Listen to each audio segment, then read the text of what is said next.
Muy buenas noches a todos. Vamos a dar comienzo a nuestro webinar del día de hoy, enfocado de alguna forma un poco más a la articulación de la rodilla. Y en nombre del grupo de patología, cirugía y reemplazos articulares de cadera y rodilla de la clínica Embalaco, Grupo Quirón Salud en la ciudad de Cali, pues le damos la bienvenida a todos estos maestros y amigos para que nos diviertan con sus presentaciones y con las discusiones. Hay una consigna clara y es que aquí tiene que verse sangre derramar. No importa cuál es el método, pero pues así será. Y pues yo quiero darles desde ya un agradecimiento a cada uno de ustedes por haber aceptado el participar en este webinar. Y pues quiero dejar la batuta en nombre del doctor César Rocha, un amigo de la casa, de la ciudad de Bogotá. eh, mm, eh, Trabaja en múltiples sitios en la ciudad, no sé cuál de ellos está, la clínica cardioinfantil, la clínica, los Condes es que se llama, creo que es, Cobos, Medical Center. Cobos, y etcétera, etcétera, etcétera. Entonces, el doctor César Rocha va a ser el chairman y tenemos un espía también de chairman que es el doctor Sacha Wittelman de Chile, otro amigo de la casa. Y pues César, te doy la palabra y arranca con esto. Muchas gracias, Julio. Voy a tratar de compartir acá y tratar de organizar. Fundamentalmente tenemos hora y 30 más o menos para tratar de cumplir la tarea que nos encomendó Julio de Fuegos Cruzados en Rodilla. Este es un evento organizado por la Dirección Científica de la Clínica Imbanaco y lo que se pretende es que sea dirigido a ortopedistas, a residentes, cirujanos que manejan reemplazos articulares y todas aquellas personas que están con algún grado de interés en ortopedia. Este es nuestro evento de la noche. Nuestro evento de la noche tiene 3 asaltos. Estos 3 asaltos son 3 asaltos en donde vamos a estar viendo controversias en cirugía de rodilla. Y tenemos esta noche un cartel muy importante. Quiero darle la bienvenida a los panelistas, iniciando por el doctor Carlos Higuera, colombiano, santandereano, médico cirujano de la Universidad Javeriana, quien hizo residencia y fellow en la Cleveland Clinic y en el Thomas Jefferson University Hospital en Filadelfia. En el momento es el jefe del Departamento de Cirugía Ortopédica y director del Centro de Ortopedia y Reumatología de la Cleveland Clinic en su sede en Florida. Bienvenido, doctor Carlos Higuera. Igualmente tenemos el agrado, no necesita ningún tipo de presentación, el doctor Adolfo Ginás, colombiano, currambeño, médico cirujano en la Universidad Javeriana, médico ortopedista igualmente de la misma universidad y ha tenido fellowships en investigación en biomecánica, ortopédica, cirugía reconstructiva del adulto, fellow en manejo ortopédico de la hemofilia y es el profesor titular de la Universidad de los Andes en cuanto a la cátedra de ortopédica y hoy actualmente es el director médico de la Fundación Santa Fe de Bogotá. Bienvenido, doctor Ginás. Igualmente tenemos nuestra representación antioqueña, el doctor Sergio Monsalve, colombiano, médico cirujano, Universidad Nacional de Colombia, especialista en ortopedia y traumatología en la Universidad Pontificia Bolivariana, especialista en cadera y rodilla, trabaja en la clínica Las Vegas en Medellín. Igualmente tenemos el agrado de presentar al profesor Julio César García, médico cirujano, no solamente de la Universidad de Antioquia, sino de la Universidad Nacional, como él lo menciona, médico ortopedista en la Universidad de Antioquia, jefe del programa de ortopedia de la Universidad Pontificia Bolivariana, y pues su reconocimiento importante como director del curso internacional de cadera y rodilla, Ciudad de Medellín. Muchas gracias, doctor García, por estar con nosotros. El doctor Germán Viale, argentino, médico de planta del Servicio de Ortopedia y Traumatología del Hospital Británico de Buenos Aires, miembro del equipo de cirugía reconstructiva de cadera y rodilla, ha sido miembro de la comisión directiva de la Asociación para el Estudio de la Cadera y la Rodilla, ACARO, miembro de la comisión directiva de la Asociación Argentina de Ortopedia y Traumatología y ha sido coordinador docente en ortopedia y traumatología en la Universidad de Buenos Aires y en la Universidad Católica Argentina. Igualmente, tenemos el agrado de contar con Hernán Prieto, colombiano, médico, cirujano en la Universidad Nacional, ortopedista también de esa alma mater y fellowship en cirugía reconstructiva en la Clínica Mayo, igualmente fellow de oncología musculoesquelética en la Universidad de la Florida, e igualmente reconstrucción o cirugía reconstructiva y artroplastia en la misma Universidad de la Florida. Muchas gracias también, Hernán. Y obviamente, pues darle las gracias al doctor Julio César Palacio que se inventó este tipo de webinar y a mi coequipero que va a estar en consola, el doctor Sacha Wittelman, quien va a estar muy pendiente de las preguntas y trataremos de ser lo más breves con las preguntas y que sean en el momento en que se deban hacer. Y pues un servidor de ustedes, César Rocha, como moderador, quiere presentarles a ustedes también este tipo de round. Y los round tienen que tener reglas. Primero, vamos a presentar el bloque de controversias en anticoagulación de cirugía de reemplazo articular. Posteriormente, la utilización de torniquete en reemplazo de rodilla y finalmente diseño protésico en reemplazo de rodilla. Y las reglas que tienen que estar establecidas para que lo tengan ustedes en cuenta y que mi amigo Sacha también va a estar pendiente del tiempo. Son 7 minutos de charla por participante, más 3 minutos de réplica y posteriormente 10 minutos en preguntas y discusión para así completar el bloque correspondiente a cada uno de ellos.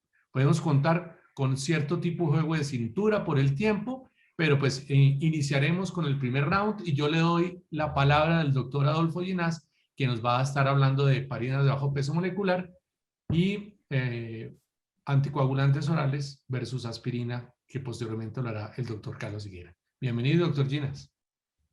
Gracias, César, y un saludo muy especial para todos los compañeros. Voy a compartir mi pantalla en este momento. Es un privilegio tener la oportunidad de estar acá en este espacio que se ha generado con el liderazgo de Julio César Palacio y desde Imbanaco. Es un verdadero privilegio. Voy a presentar los argumentos a favor de la utilización de heparinas de bajo peso molecular y nuevos medicamentos de administración oral como una estrategia de prevención tromboembólica. Quiero resaltar que es un privilegio tener la oportunidad de conversar sobre ese tema con el doctor Higuera, con quien hemos tenido la oportunidad de hacerlo en el pasado. El cuadro azul resaltado refleja los medicamentos que de común acuerdo están aprobados para el uso en prevención tromboembólica, en cirugía mayor de ortopedia, primordialmente en reemplazo total de cadera, reemplazo total de rodilla, en ambos grupos dentro de la Fundación Santa Fe de Bogotá. Nosotros tenemos libertad y flexibilidad para usar apixaban, rivaroxaban, dabigatran, fondaparinux y heparinas de bajo peso molecular que con mayor frecuencia pues usamos enoxaparina. No tenemos autorización para usar en esa indicación warfarina o aspirina. Quiero presentar 5 argumentos de por qué esta es nuestra posición. Los primeros 3 argumentos. Primero, creemos, nuestro grupo, que la enfermedad tromboembólica existe, a diferencia de otros que en realidad creen que es algo que ha desaparecido. Segundo, nos importa el tromboembolismo subclínico. Pensamos que es la misma enfermedad y estamos buscando desempeños de enorme infrecuencia en eventos adversos que se hagan clínicos o secuelas de daños por enfermedad tromboembólica subclínica. Y tercero, creemos también que a pesar de los adelantos en la técnica quirúrgica, continúa existiendo la enfermedad tromboembólica tanto clínica como subclínica. Esos son nuestros primeros tres argumentos. Quiero poner sobre la mesa esta publicación del New England Journal de julio 19 de este año, que es una literatura que yo tengo la oportunidad de seguir porque hay un desarrollo muy similar en el mundo del tratamiento de la hemofilia, especialmente de la hemofilia en personas que tienen anticuerpos contra factor 8 y factor 9. Entonces, he venido siguiendo de cerca el desarrollo de los anticuerpos monoclonales. y aparece uno muy ligado a este tipo de investigación, el abelacimab, que se comporta como un anticuerpo monoclonal y se adhiere al factor 11, por primera vez en la historia de la prevención tromboembólica, y lo fija en su forma simógena. Simógena quiere decir que lo convierte en un precursor enzimático inactivo. De manera que estamos viendo aquí un planteamiento de una nueva molécula, y precisamente porque es una nueva molécula volvemos al diseño convencional de los experimentos clínicos controlados, de donde salió la evidencia de la prevención tromboembólica que nosotros utilizamos. Este es un estudio de espectro en 412 pacientes con reemplazo total de la rodilla expuestos a 3 dosis distintas de abelacimab, y el comparador fue enoxaparina 40 miligramos subcutáneo.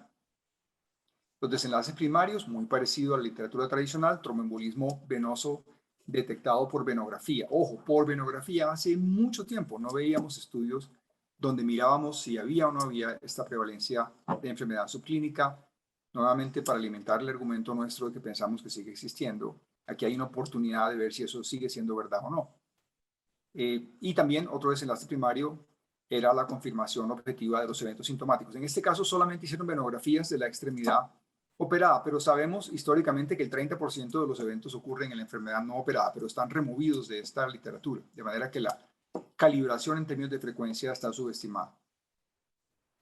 El desenlace primario de seguridad era sangrado mayor o clínicamente relevante hasta 30 días post-op, muy parecido a los estudios tradicionales. Mire, eran 3 dosis de calibración, 30, 75 y 150 miligramos.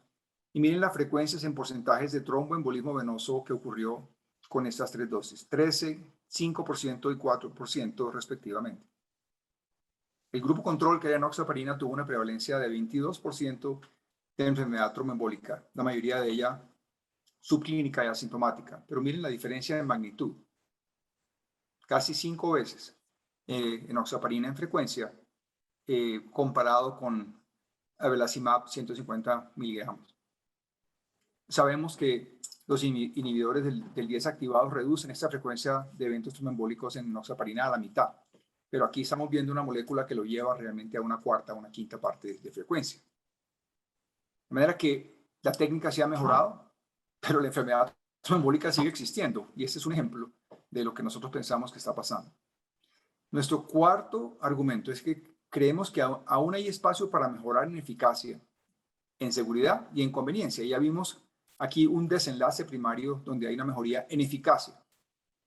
Esta diapositiva muestra que a 150 miligramos las frecuencias son dramáticamente diferentes. Pero además, deliberadamente había removido de mi argumentación anteriormente que los resultados con el abelacimab se obtuvieron con una dosis intravenosa postoperatoria. Dosis única. Imagínense el impacto que tiene en adherencia poder utilizar una molécula que reduce a una quinta parte los eventos tromboembólicos asintomáticos y se logra protección de 100 días. Aquí en realidad se siguieron durante 30 días, pero la farmacología muestra que hay una protección de casi 100 días, y sabemos que eventos tromboembólicos hay los primeros 90 días, sobre todo en reemplazo de rodilla. Una sola dosis, imagínense el impacto en adherencia en términos de seguridad y conveniencia. El quinto y último argumento es que creemos que los experimentos clínicos calibrados para contestar preguntas de equivalencia o superioridad, como el que acabamos de ver, son la fuente de información más confiable para responder las preguntas sobre eficacia y seguridad en enfermedad tromboembólica. Miren un ejemplo de lo contrario. Este es un artículo en JAMA que habla sobre la seguridad y la eficacia de aspirina en prevenir tromboembolismo después del reemplazo total de la rodilla. Y concluye este artículo que en términos de efectividad y perfil de seguridad, la aspirina no fue significativamente diferente que otros anticoagulantes usados para la prevención tromboembólica después del reemplazo total de cadera y reemplazo total de rodilla. Y esto es verdad, claro que es verdad, pero es verdad en la medida en que los experimentos clínicos que se encuentran capturados dentro de este metaanálisis tienen un espectro de calidad variable. Miren la frase que ellos mismos pronuncian, y es: la calidad de la evidencia se encuentra en todo el espectro, desde baja hasta alta. Y para contestar esas preguntas, lo primero que tienen que controlar es la heterogeneidad o la dispersión de la información. De otra manera, preguntas como estas no se contestan. Quiero resaltar además, en este artículo lo dicen, de pronto el doctor Higuera me contradice, pero en Estados Unidos y el Reino Unido, dice este artículo publicado en el 2020 en JAMA, la aspirina para prevención tromboembólica constituye un uso fuera de la indicación para prescribir. Es un uso off-label. No me consta, pero eso dice el artículo. Esa es la promesa de valor de nuestra organización. Tienen el denominador eficacia y seguridad, experiencia y humanitarismo en el denominador eficiencia. Y nosotros nos alineamos naturalmente con esa propuesta de valor y por esa razón estos 5 argumentos aplican en el entorno nuestro, entendiendo que en otros entornos hay otros esquemas que son perfectamente aceptables. Muchas gracias, César y Julio César, por la oportunidad de conversar y presentar esta información. Muchas gracias, Adolfo. Gracias por ajustarse al tiempo y por mostrarnos algo absolutamente novedoso. Ya miraremos si algo más tradicional, como es la aspirina, nos haga el doctor Higuera cambiar la forma de pensar o nos cambiamos a la forma de pensar del doctor Adolfo Ginás. Entonces, eso es lo interesante de este juego. Así que, Carlos, todo el cuadrilátero es suyo. Bueno, muchas gracias nuevamente, muchas gracias por la oportunidad para hablar de la aspirina. Muchas gracias al doctor Ginás por la presentación, pero como dijeron que querían sangre, pues bueno, yo creo que voy a ser directo y les voy a dar sangre. Desafortunadamente el doctor Ginás nos mostró dos papeles donde realmente todavía no me queda claro cómo voy a utilizar o heparina de bajo peso molecular o un medicamento que solamente tiene un papel y ni siquiera hablamos del perfil de seguridad y ni siquiera hablamos del costo. Pero bueno, creo que me la puso muy fácil. Entonces yo voy a mostrarles, yo sí hice una revisión extensiva de la literatura y les quiero constatar que no tengo ningún conflicto de interés en este campo. No sé si el doctor Ginás, porque no nos dijo si él tiene algún conflicto de interés con algunas de estas compañías farmacéuticas. Quiero darle un reconocimiento al doctor Javad Parvizi, un gran mentor y amigo que ha hecho muchísimos estudios de aspirina para el manejo de prevención de tromboembolismo después del reemplazo de rodilla y también de cadera. Mucha de esta información es del doctor Parvizi. Hablemos un poquito de los hechos. Uno de sus pacientes va a morir independientemente de la profilaxis que administre. Y hay bastante data que muestra que si un paciente tiene predisposición genética a desarrollar tromboembolismo pulmonar o tromboembolismo venoso, independientemente de lo que usted haga, le va a dar. Así utilice aspirina, que tiene un perfil de seguridad muy bueno, es muy barato, o alguno de los medicamentos que el doctor Ginás mencionó, que es bastante costoso y la seguridad es bastante, pues no muy buena. La profilaxis con aspirina y profilaxis mecánica es el mejor agente de profilaxis de trombosis, de tromboembolismo venoso, y se los voy a mostrar. Miren, estos son encuestas de los miembros de ACAS durante año tras año, el porcentaje de uso de aspirina más medios mecánicos ha ido aumentando. En el 2020 el 93% de los miembros estaban utilizando solamente este tipo de prevención. Una cosa clara es que los agentes agresivos matan a los pacientes. Óiganlo bien, esto es un estudio de Eduardo Salvati del 2008, hace bastante, donde miró 20 estudios con 28,000 pacientes y la conclusión fue la mortalidad fue mucho mayor con agentes anticoagulantes potentes.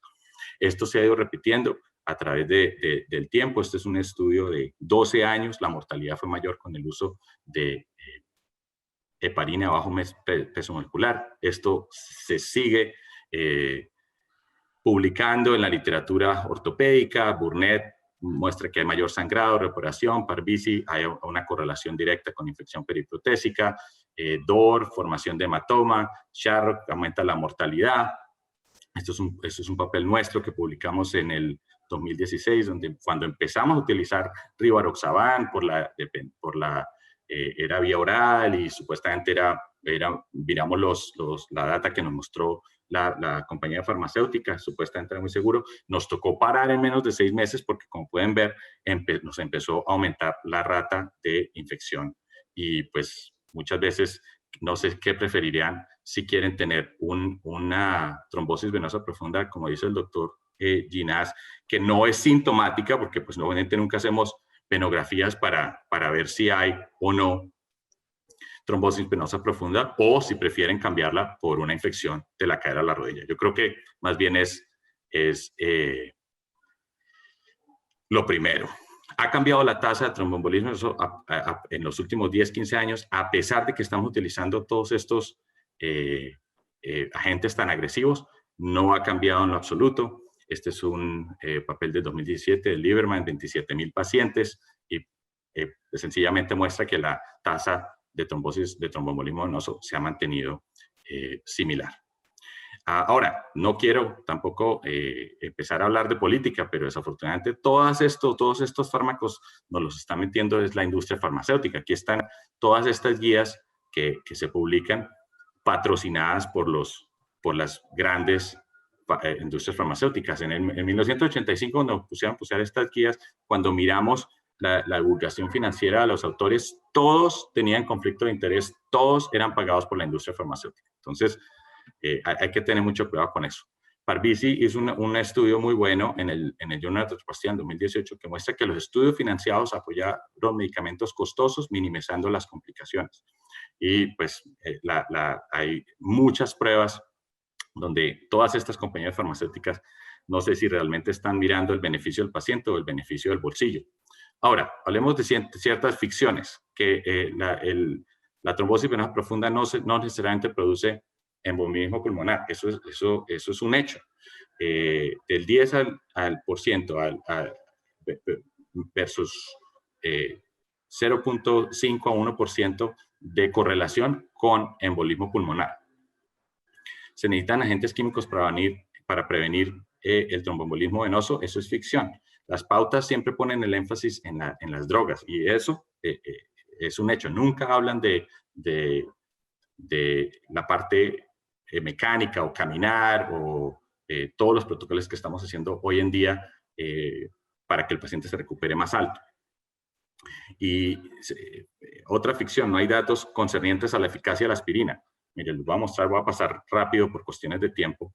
Desde hace mucho tiempo, estos pacientes con fractura de cadera, 13,000 pacientes, donde se vio que aspirina versus placebo tiene un efecto significativo. Hay muy buena evidencia para considerar la aspirina de forma rutinaria en amplia gama de intervenciones médicas. Esto es en Lancet en el 2000. Javad Parvizi nuevamente introdujo este concepto en la artroplastía. Este es otro estudio que en 12,000 pacientes, donde se muestra que la prevención del embolismo pulmonar, que realmente lo que estamos tratando de prevenir acá, fue bien significativa cuando se utiliza la aspirina. Esto llevó en el 2017, en la JBJS, en las guías del 2017, ponen la aspirina como que se puede usar. Muchas publicaciones, New England Journal of Medicine, JAMA, New England Journal of Medicine nuevamente, metaanálisis, la aspirina es efectiva. Ahora, que la aspirina no es aceptada por ninguna guía. Hoy en día, CHEST está al mismo nivel de todos los otros medicamentos. La Academia Americana de Ortopedia, lo mismo. El Colegio Escocés, la aspirina está aprobada.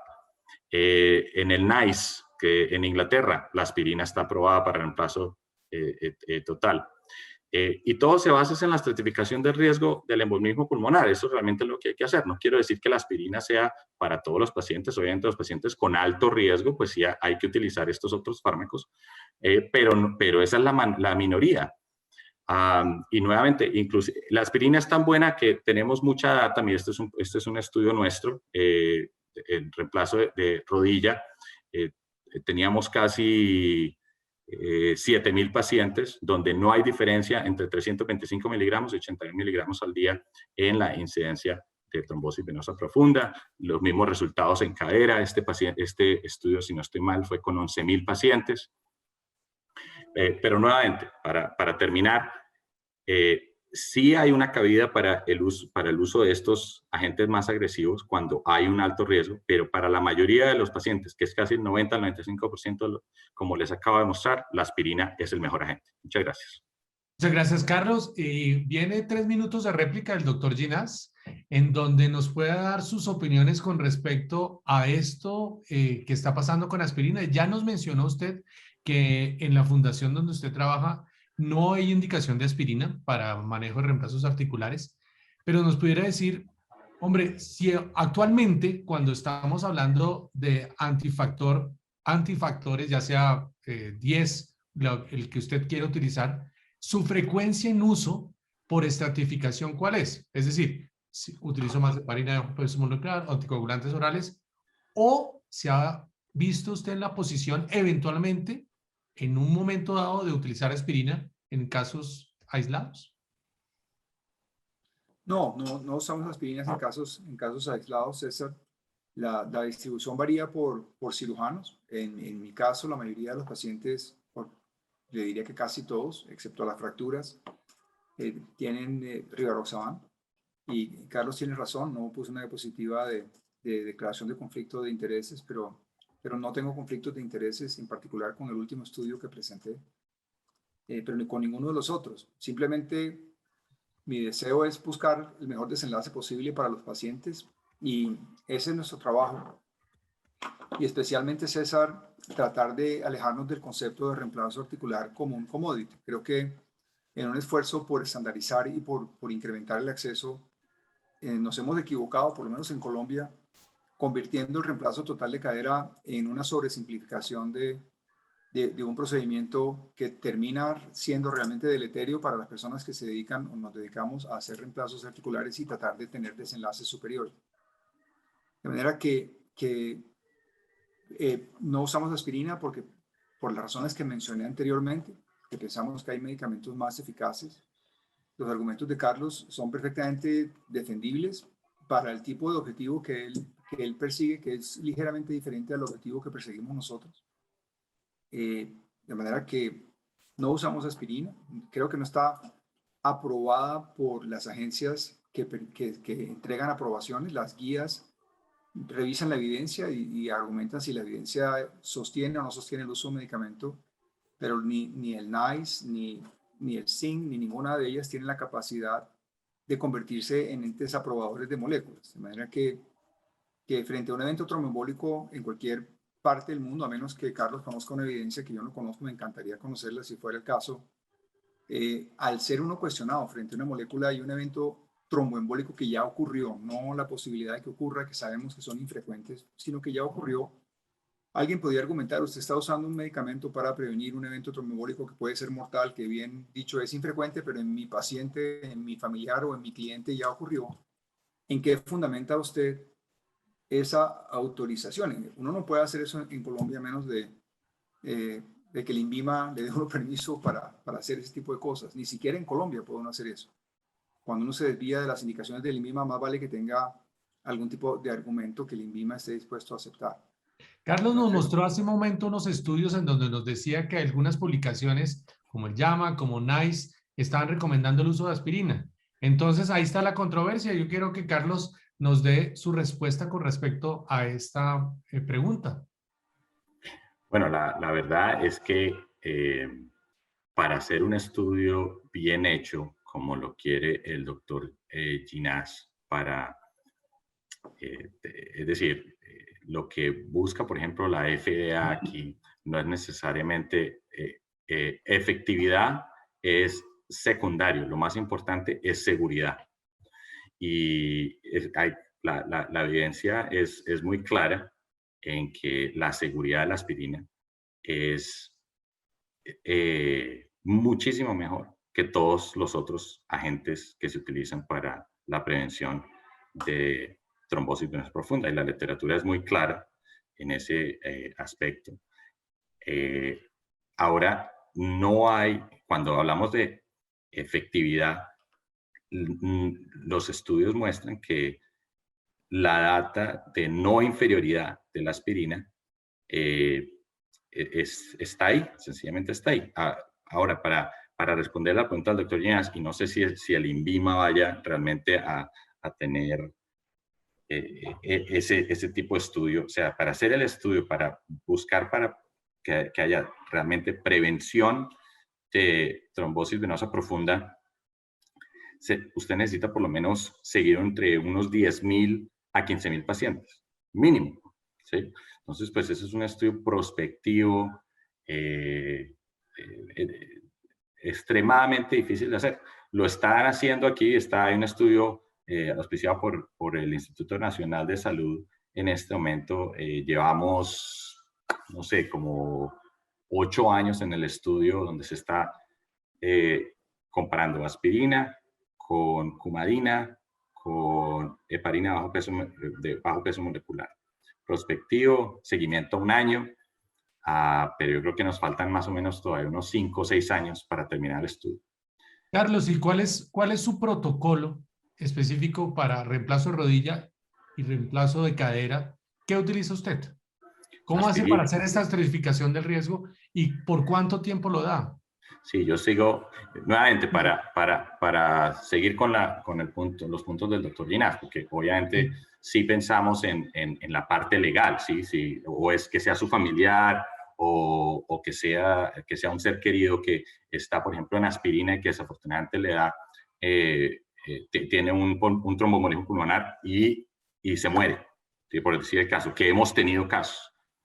No hay data que muestre que por el hecho de que estén en ningún otro tipo de agente, esa mortalidad o la probabilidad de que eso vaya a pasar sea diferente. Y por esa razón, cuando se pusieron las guías, por ejemplo, de la Academia Americana de Ortopedia, eso se tuvo muy en cuenta, porque pues obviamente, si aquí la parte legal yo no creo que hayan más demandas en Colombia que la que hay aquí en los Estados Unidos. Se puntualizó eso de una manera muy enfática.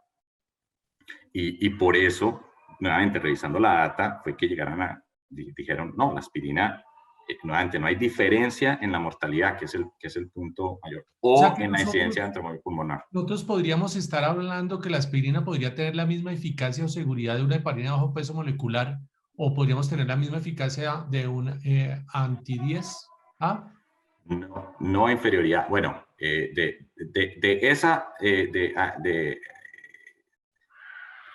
bueno, yo le puedo decir que sí. Sí, okay. Y por esa razón yo utilizo aspirina de 82 miligramos 2 veces al día por 30 días. Ese es el protocolo para el 95% de los pacientes. La misma pregunta para Adolfo, que me parece interesante, a sabiendas de que nosotros no tenemos la aspirina con la presentación de 81 miligramos y nosotros no tenemos ningún tipo de presentación que nos pueda permitir de manera médico-legal administrar un medicamento que no sabemos administrar, a diferencia de la heparina de bajo peso molecular, que por un consenso que se hizo hace muchos años en Colombia, pues nos permitió el uso y pues obviamente médico-legalmente estamos más protegidos que otro tipo de medicamento. Doctor Ginás. La pregunta, César, quisiera pedirle que la repitiera para asegurarme que soy preciso en términos de eficacia, porque la fue construyendo a medida que... En términos de eficacia y seguridad, ¿usted le parece igual la aspirina a la heparina de bajo peso molecular para protección de eventos tromboembólicos en cirugía de reemplazo articular? No, ese fue uno de mis argumentos, César. Por alguna razón, cuando uno habla de prevención tromboembólica, existe el deseo de que todos nos pongamos de acuerdo, pero es poco probable que sea necesario que nos pongamos de acuerdo porque estamos buscando cosas diferentes. En la entidad en que yo trabajo, hay una directriz que se escribió hace 50 años y es que queríamos perseguir eficacia antes que seguridad. Eso es una directriz de la organización entera, no es me lo inventé yo. De manera que es obligación nuestra construir protocolos eficaces, primero que todo. Hace 15 años se hizo evidente que el Fondaparinux era doblemente eficaz que cualquier heparina de bajo peso molecular. Hace 15 años, doblemente eficaz y muy parecido en seguridad. Había algunas discusiones sobre seguridad, entonces apareció el rivaroxaban que le da conveniencia y apareció apixaban y lo calibraron perfecto y apixaban es doblemente eficaz y más seguro que enoxaparina. Doblemente eficaz y más seguro que enoxaparina, entonces era costoso y se hizo barato. Ahora ya a nadie le importa cuánto cuesta, también es barato y fácil de administrar y la gente lo compra en cualquier sitio. De manera que yo no sé si la aspirina es más eficaz o menos eficaz, César. Lo que sé es que hay que hacer el estudio, como todas las cosas hay que hacerlas bien. Entonces, pues cuando hay un estudio, yo seré el primero en dar aspirina. Ahora, si estaba buscando un medicamento antiagregante, porque yo no he podido entender cómo es que funciona la aspirina para prevenir enfermedad tromboembólica venosa. Cómo funciona como antiagregante del lado arterial, lo entiendo, todo el mundo lo entiende. Pero nadie entiende cuál es el mecanismo de acción del lado venoso tampoco. Pero si ese es el caso, pues ¿por qué no le damos de una vez clopidogrel a los pacientes? Démosle clopidogrel, que es más eficaz como antiagregante, si se trata de antiagregantes, y de una vez no hagamos el estudio con aspirina, sino de una vez vamos a clopidogrel y no comparen con Coumadin, porque eso pues nadie va a usar Coumadin en el futuro, eso ya lo está mandado a recoger. Okay. Y el comparador no es enoxaparina, el comparador es rivaroxaban o algún anti-10. Están comparando con la literatura hace 15 años, César, eso ya lo sabemos hace rato. Perfecto. De manera que, para contestar su pregunta, César, ¿qué hago yo en todos los pacientes de reemplazo articular, independientemente de su edad? Para mí son de alto riesgo. Todos tienen medias antitrombóticas hasta arriba. Todos usan compresión neumática intermitente desde el intraoperatorio. En el caso de los reemplazos de cadera, en forma bilateral. En el caso de los reemplazos de rodilla, en forma unilateral. E inmediatamente en el postoperatorio. Y todos tienen profilaxis farmacológica. Y todos tienen rivaroxaban, a menos que haya una contraindicación. Pero realmente, salvo que las personas tengan rasquiña por el rivaroxaban en una cirugía anterior, son muy pocas las contraindicaciones que yo conozco. ¿El tiempo de utilización de esta profilaxis es igual en cadera y rodilla? Sí, es igual en cadera y rodilla. Si el paciente tiene historia de trombofilia, yo lo alargo empírica y explícitamente por 90 días. Ok. Hay una pregunta aquí, Sacha, última pregunta para, en aras del tiempo, continuar con el siguiente bloque.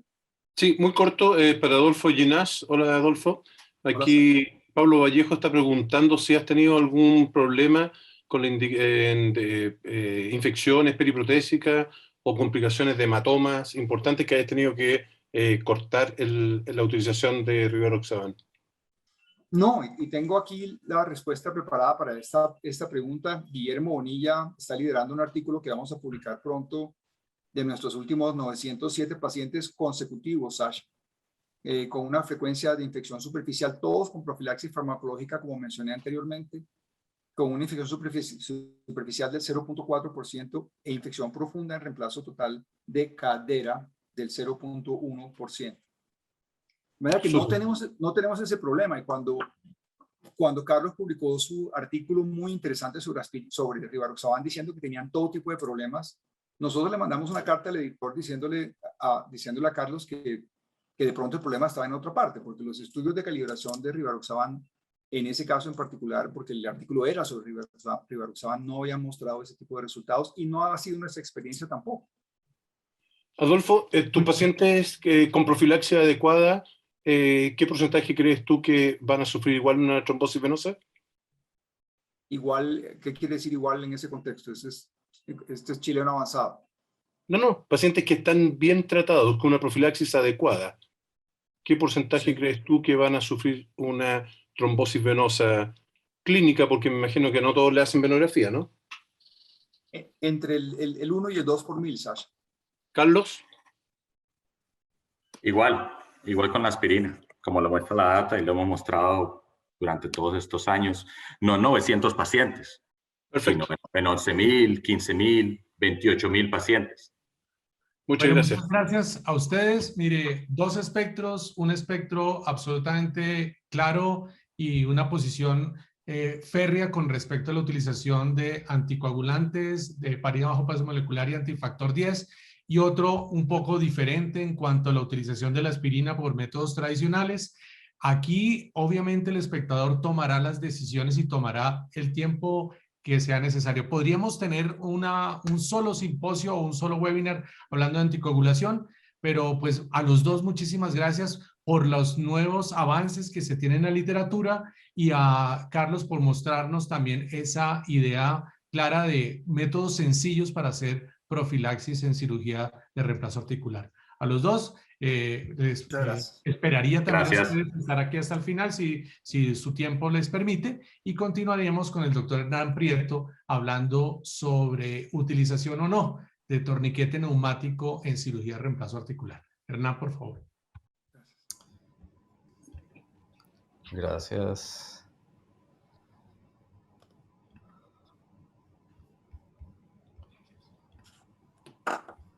Buenas noches para todos. ¿Me escuchan bien? Perfecto. Perfecto. Bueno, muchas gracias Julio, César, Sacha por invitarme a participar de este evento. Hoy voy a hablar del uso del torniquete en artroplastia de rodilla. No tengo ningún conflicto de interés relevante a este tópico. Y bueno, recientemente el uso o el reemplazo de total de rodillas sin torniquete ha generado bastante interés. Y bueno, hay cierta lógica detrás de ello. En teoría, una menor presión, hay menor isquemia y probablemente menor dolor. También esto pudiese tener un impacto en aumentar la debilidad del cuádriceps o inhibición muscular y en teoría puede generar una recuperación rápida.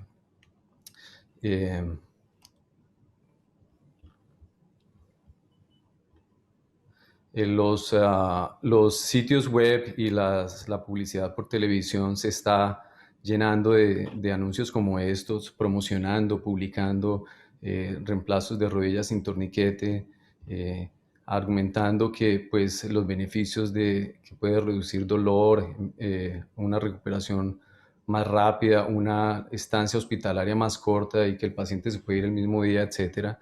Y de hecho, pues mencionan algunos estudios al respecto. Se están llenando cada vez más, pero como todos ustedes bien recuerdan a Carl Sagan, el famoso astrónomo americano, afirmaciones extraordinarias requieren evidencia extraordinaria que aún para mí no existen, no las he podido ver desafortunadamente. Así que en el día de hoy me centraré a mostrarles los estudios recientes más relevantes en los últimos 3 años, donde se muestra pues, que tienen una calidad de evidencia la más alta posible, nivel tipo 1. Son estudios prospectivos, randomizados, aleatorizados, metaanálisis y revisiones sistemáticas, obviamente, que se han publicado en los journals que tienen los impactos más altos, como el Cochrane, como el JBJS, como CORE, como Journal de Artroplastia. Y bueno, empecemos hablando un poco de los pros, de las ventajas que ya se han demostrado con el uso del torniquete. Permite una mejor visualización del campo quirúrgico, permite tener una interfaz entre el hueso y el cemento que es limpia de todo tejido, de toda médula ósea, etcétera, que permite una penetración adecuada y mejor del cemento, que hay un menor sangrado, disminuye el tiempo quirúrgico en promedio 10 minutos y algunos estudios que soportan que inclusive puede reducir la activación inflamatoria. Obviamente es importante tener en cuenta las contraindicaciones y no vamos a utilizar torniquetes en pacientes que tengan una enfermedad vascular periférica o pacientes que hayan tenido revascularizaciones previas como stents, bypass. Atención a esos casos como los que ven ustedes aquí, donde hayan calcificaciones de los vasos popliteos y contraindicaciones relativas como una neuropatía periférica. La presión del inflado puede tener alguna importancia y tenemos que tener eso en consideración. Tradicionalmente, pues, se utiliza una presión entre 100 y 150 milímetros de mercurio por encima de la sistólica, pero hay que tener en cuenta algunos factores asociados como la presión arterial media, la edad del paciente, el diámetro del muslo, etc. Y la idea es poder usar la menor presión posible, obviamente obteniendo el mismo beneficio y optimizar el tiempo del torniquete además.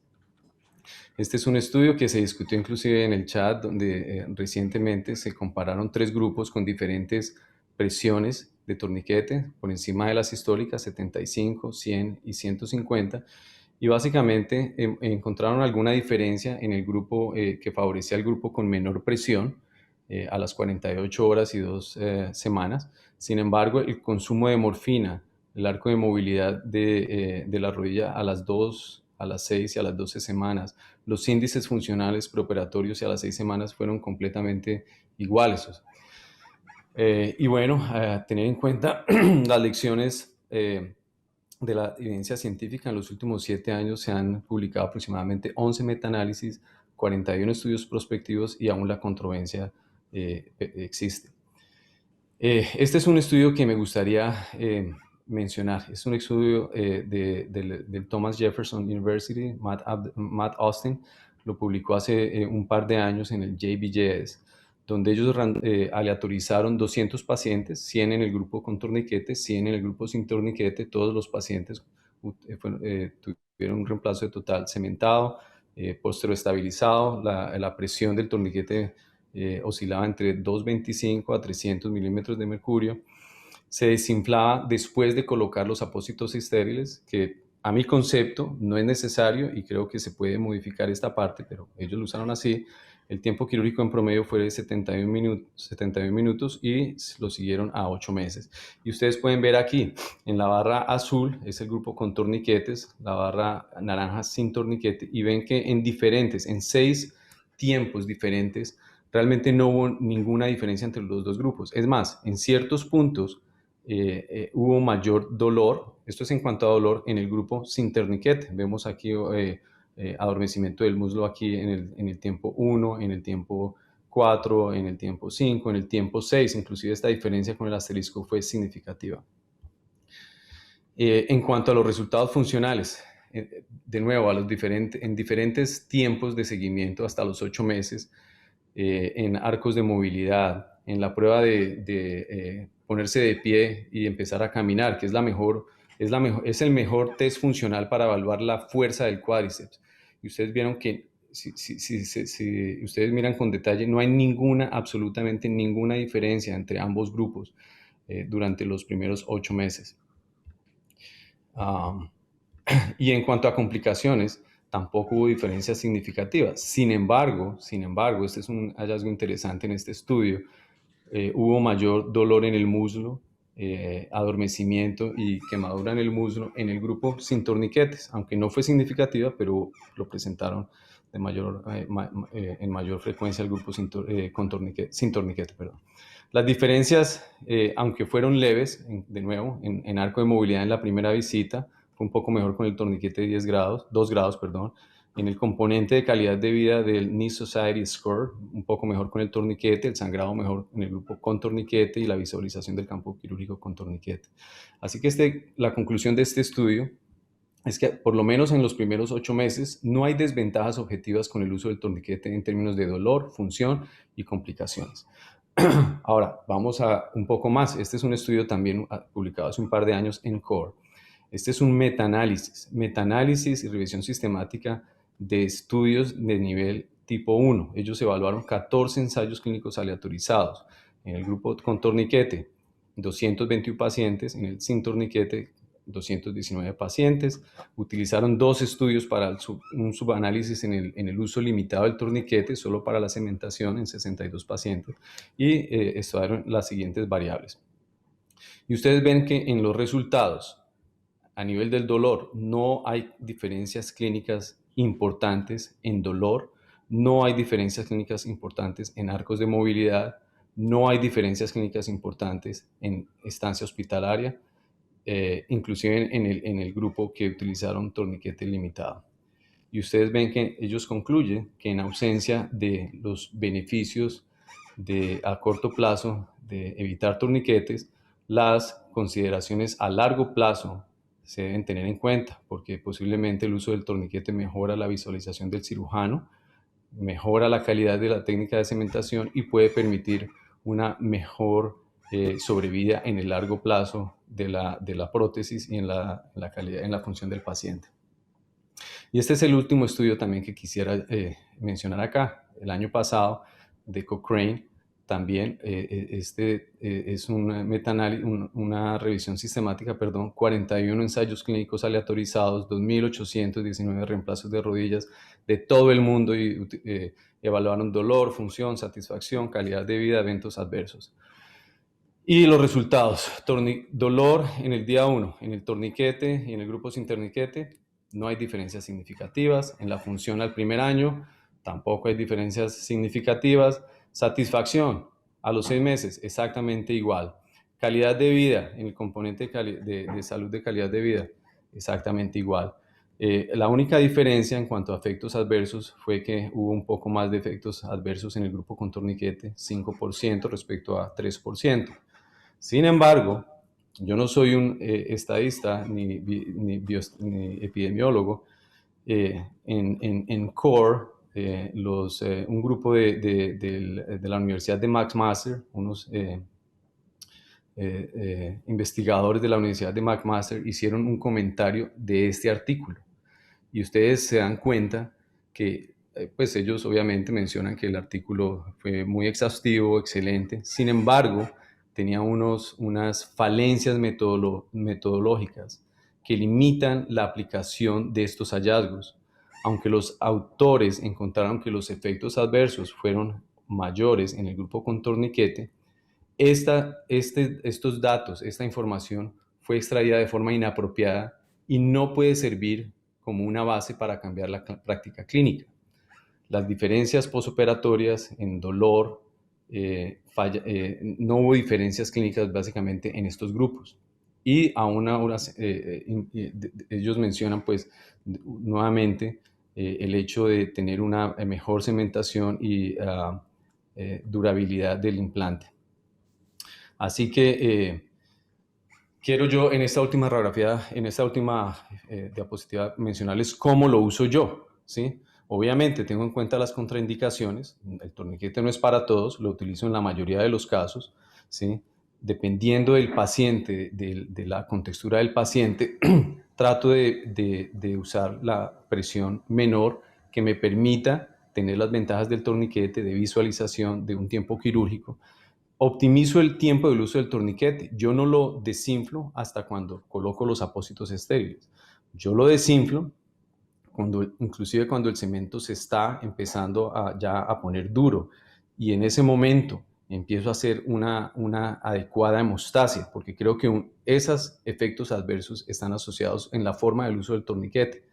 Obviamente, si usted no hace hemostasia, puede tener hematomas, puede tener problemas de la herida quirúrgica, pero si usted hace una hemostasia adecuada, va a minimizar y va a evitar esos problemas. Y podemos concluir que el uso adecuado del torniquete permite una óptima visualización, penetración del cemento con efectos potenciales en la durabilidad y función del reemplazo de rodilla. No hay desventajas objetivas hasta el momento en la evidencia clínica actual, basado en los mejores niveles de evidencia con el uso del torniquete en términos de dolor, función y complicaciones.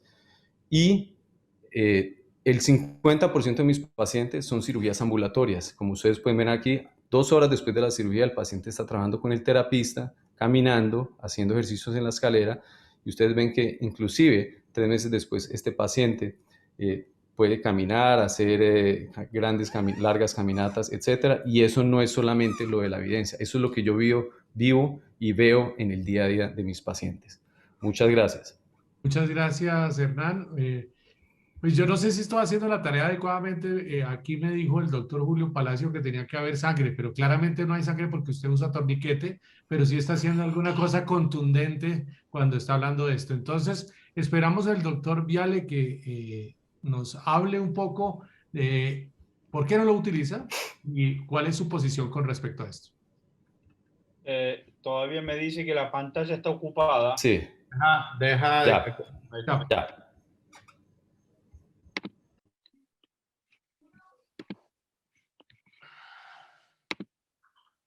Ahí se ve bien. Perfecto.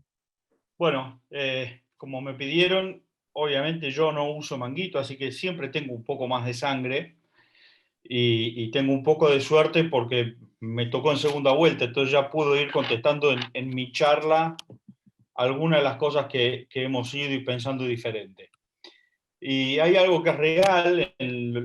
En el año 2000, el 90% de los procedimientos de reemplazo articular de rodilla en Europa y Estados Unidos se hacían con manguito. Y es verdad todo lo que dijo Hernán sobre campo quirúrgico sin sangre, era una cirugía más fácil, se podía hacer mejor el cementado de los reemplazos de rodilla, pero había un problema y que después me gustaría que Hernán me lo conteste, qué hacía en los pacientes obesos para colocar ese manguito, o qué hacía en aquellos pacientes de baja talla para colocar el manguito, en donde uno al colocar el manguito te quedaba un espacio muy chico o muy limitado, luego poner los campos para poder hacer el abordaje. Y entonces, viendo un poco los efectos adversos que íbamos teniendo, que él perfectamente describió como complicación del uso del torniquete, nosotros empezamos a trabajar y a ver qué pasaba con la anestesia hipotensiva. Apareció el uso del ácido tranexámico dentro de la cirugía ortopédica con excelentísimos resultados, y empezamos a encontrar que después de esto no usábamos manguito y teníamos más distancia en el campo quirúrgico, como estoy mostrando acá. Acá es una preparación de una prótesis de rodilla sin manguito. Fíjense que tengo todo el muslo para poder hacer el abordaje que yo necesite hacer. Con lo cual, eso nos da mayor tranquilidad al momento de hacer el abordaje. Y entonces empezamos a buscar con metaanálisis y distintos trabajos, y encontramos que habla sobre 41 trabajos de investigación con la edad promedio, todo en reemplazo total de rodilla primario, con un procedimiento con manguito durante todo el procedimiento o sin manguito. Y evaluaron todas estas situaciones, todas las que estuvo hablando Hernán, de trombosis, infección, reoperación, dolor postoperatorio, estancia hospitalaria, mortalidad, estabilidad del implante. Y veamos acá que la trombosis venosa profunda en este metaanálisis de Cochrane fue de 26 casos en el grupo de torniquete a 11 en el grupo que no usaron torniquete. O sea, para los que saben más de estadística que yo, esto es significativamente interesante y bien diferente del número. La embolia pulmonar, en los casos que hubo torniquete hubo 2, y en los de no torniquete hubo ninguno. En infección, fíjense la diferencia, de 19 a 4. Reoperaciones de 9 a 5, y la mortalidad, lo que encontramos, que después lo vamos a ver, creemos que no está bien explicado el por qué han tenido 3 casos más en los que no usaron torniquete. Pero cuando uno suma las complicaciones que tuvieron, en el caso del torniquete hubo 53 casos contra 26, o sea, exactamente el doble en aquellos grupos que usaron torniquete. Cuando vamos a ver el análisis de dolor, ellos encontraron 8 trabajos que podían ser comparables, y en todos encontraron que siempre había más dolor en aquellos pacientes que se había utilizado torniquete. Otra de las cosas que encontraron por resonancia, que dependiendo del tiempo y la presión que se había usado el torniquete, llegaba hasta 22% la atrofia muscular del cuádriceps postoperatoria con respecto a la preoperatoria por resonancia. O sea, el torniquete genera algún tipo de daño muscular que después el paciente lo tiene que pagar. También otra cosa que esto lo hicieron de trabajos ingleses, porque por eso está puesto en libras, significa, uno dice 0.34 días más de internación en aquellos pacientes con torniquete, y uno se pone a hacer la cuenta, son apenas 3 horas más o 4 horas más. No tendría, pero cuando empieza a analizar el caso por caso, es un paciente se quedó un día más o 2 días más por dolor postoperatorio. El día de internación corresponde a 340 libras en 100.000 prótesis que se hacen en Inglaterra. Eso refleja 12,5 millones de libras más que le sale al sistema de salud inglés el que sus cirujanos usen un torniquete con respecto a no usarlo. Después hacen una cuenta más detallada, pero no importa, no viene al caso. Y en lo que sí estamos de acuerdo es que en la función posoperatoria no hay diferencia entre manguito o no manguito. La pérdida sanguínea, que es uno de los grandes temas, en el promedio de todos los trabajos estudiados es apenas de 8 mililitros de diferencia cuando no hay manguito hemostático. El tiempo de cirugía es variable, pero aproximadamente da 3,7 minutos más lento sin manguito hemostático. Hay algún trabajo que habla de hasta 10 o 15 minutos de diferencia, pero en la sumatoria de trabajos queda nada más que esto. Y hasta hoy no hay una diferencia en análisis radioestereométrico, o sea, comparar mismas radiografías con mismo método y demás. A 3 o 4 años de diferencia no hay diferencia en cuanto a aflojamiento o movilidad del implante. Entonces, esto es bueno para que Hernán no se sienta que estamos tanto en contra de él. Si bien en este trabajo se habló, este trabajo es del NEE, del Journal of Knee Arthroplasty, hay un menor tiempo quirúrgico con manguito, pero hay un mayor sangrado y hay un mayor tiempo quirúrgico para aquellos que usan solo el manguito para el momento del cementado de los componentes. Aumenta la retención retinacular del lado externo, con lo cual siempre nos complica con el cálculo del tracking patelar y aumenta siempre el riesgo de flictenas por atricción. Sin manguito tiene algún mejor resultado, según este trabajo. Hay una disminución en la fuerza del cuádriceps los primeros 3 meses, es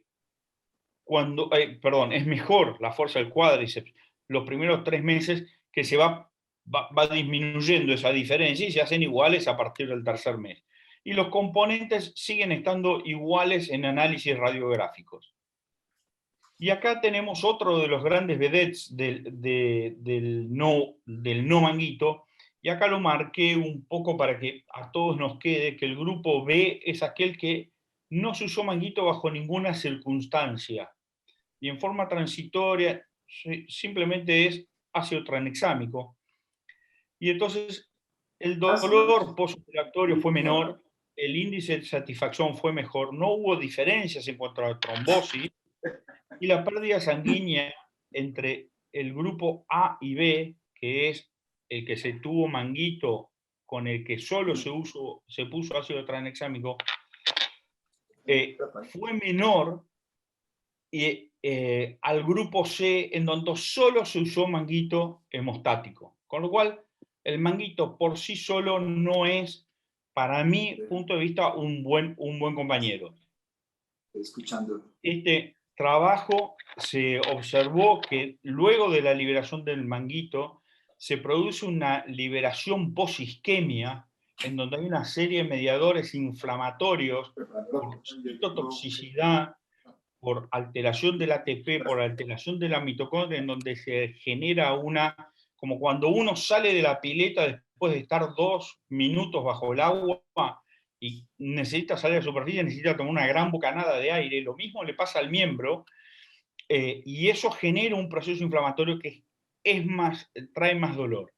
Entonces, en conclusión, para no irme más del tiempo, que ya estoy un pelito pasado, los estudios demuestran que la disminución de los efectos adversos está relacionada al no usar el manguito.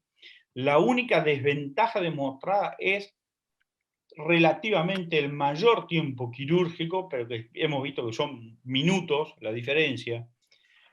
No hay ningún estudio que nos diga que la supervivencia del implante es mejor cuando uno usa manguito, hasta ahora son iguales, y el ácido tranexámico demostró reducir la pérdida de sangre en gran cantidad y tener el mismo riesgo de trombosis y embolia pulmonar. Muchas gracias. Y gracias a todos por haberme invitado a participar. Ok, muy bien, pero no te vayas porque es que ahorita necesitamos también una réplica, y la réplica viene por parte de Hernán, en donde nos está diciendo que de pronto el doctor Germán le está echando mucha agua sucia y está diciéndolo que que está loco por estar utilizando manguito. Entonces, yo quiero que me digas 3 razones concluyentes de por qué no utilizas torniquete. ¿Por qué utilizas Yo torniquete? no uso torniquete es... No, primero Hernán. Hernán, perfecto. Esa es la réplica primero. No, está bien, está bien. César, mira, número 1, porque actualmente la evidencia científica todavía no muestra beneficios y no muestra desventajas. Bueno, no muestra los beneficios que las personas que no usan torniquete afirman, ¿sí? Ok, perfecto. No hay claridad con eso. Número 2, te voy a decir, y no quiero alardear, pero cuando yo uso el torniquete, el tiempo más corto del torniquete lo he tenido en 27 minutos, ya con el implante puesto.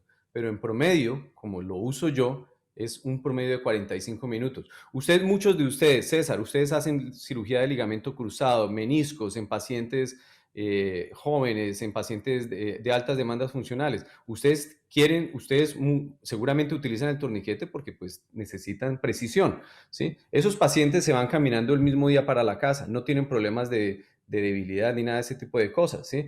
Eso es lo que yo veo también en mis pacientes, ¿sí? Entonces, a mí me facilita el tiempo quirúrgico, ¿sí? Es un procedimiento efectivo.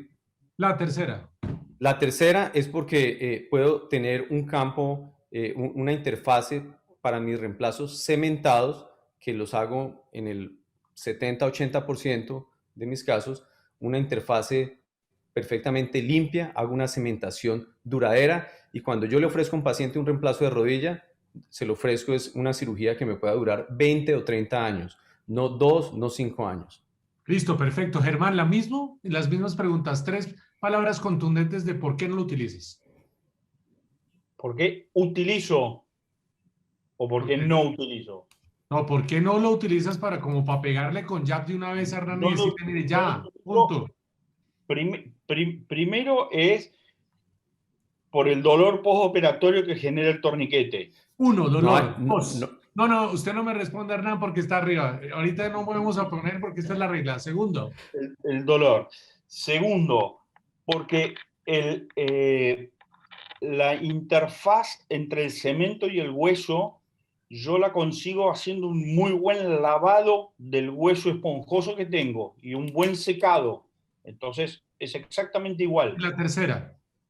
Tercero, tengo un balanceo de partes blandas mucho más natural que si tengo el torniquete puesto. Perfecto. Esos son tres opiniones de un lado, 3 opiniones de otro lado, pero también mi amigo Sacha Vittelman tiene preguntas del auditorio para hacer. Entonces, Sacha. Sí, hay una pregunta aquí del auditorio que preguntan sobre el uso de drenajes hemosuctores, porque básicamente para saber el sangrado post cirugía, tengo que medirlo de alguna forma. Si yo no suelto el manguito, como estaba diciendo Hernán, como hacen muchos colegas vecinos de por allá, es que ponen los parches y sueltan el manguito cuando ya están tomando un café en la cafetería, ¿o no? Exacto. Hernán primero, luego Germán. Sí, de acuerdo, Sacha. Y yo personalmente no comparto esa forma de usar el torniquete, ¿sí? Pero para responder a la pregunta, estas personas que utilizan el torniquete de esta manera, la pérdida sanguínea la calculan, no, porque la pérdida estimada durante cirugía es muy subjetiva. ¿Cuánto perdió el sangrado? Preguntan ¿cuánto sangró el paciente? Preguntan al anestesiólogo, hay 100 mililitros, 200. Ellos lo hacen es con el cambio, el delta de hemoglobina, ¿sí? Preoperatorio y posoperatorio inmediato. Y ellos así es que determinan la pérdida de sangrado en esos casos, ¿sí? ¿Cómo está tu bajada de hematocrito postoperatorio, Germán? Mirá, la bajada de hematocrito hizo que desde que empezamos a usar ácido tranexámico, que fue el principal factor para dejar de usar manguito, nuestras transfusiones bajaron a menos del 3% postoperatorio. O sea que ningún paciente ha tenido menos de 14 puntos de hemoglobina, 13 puntos de hemoglobina. Okay. ¿Hay otra pregunta, Sacha? No. Las otras están respondidas, que fue sobre el ácido tranexámico, que creo que ha sido la gran herramienta que ha cambiado la cantidad de transfusiones postoperatorias, más que la utilización de manguito o no. De acuerdo. Me imagino que los que hacen cadera acá que son a través de unas incisiones así pequeñitas, operan sin isquemia, ¿no? Sí. Eso. Ahí, Sacha, había una pregunta en el chat que decía cómo hacía el lavado, si usaba lavado pulsátil. No, yo no uso lavado pulsátil. Yo lo que uso yo lo que uso de rutina es un lavado que a muchos les va a doler las orejas, pero es viejo como mi jefe o más, que es la famosa polaca, en donde insisto mucho con el lavado de inox y agua oxigenada. Y luego fisiológico con ácido tranexámico. Wrightington Technique, pero el agua oxigenada no se ha demostrado que se puede esterilizar, querido amigo Germán. Sí, no, pero si empezás a leer los trabajos, y acá nos vamos un poco al tema, pero es largo, el agua, el Pervinox la iodopovidona también desarrolla gérmenes. Depende, y entonces el agua oxigenada está en la misma categoría. El tema es que si vos lees trabajos de revisión en infecciones, todos usan lavado en 2 tiempos de iodopovidona y agua oxigenada. Entonces, ¿por qué no lo puedo usar en una primaria que el agua oxigenada me da muy buena hemostasia y me deja muy limpia la esponjosa? Muy bien. Aquí un comentario, César. Sí.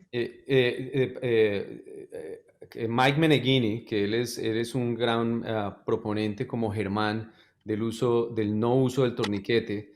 Él está usando lo que llaman el Carbojet, que es un dispositivo que básicamente casi que limpia completamente el hueso metafisario con el objeto de optimizar la penetración.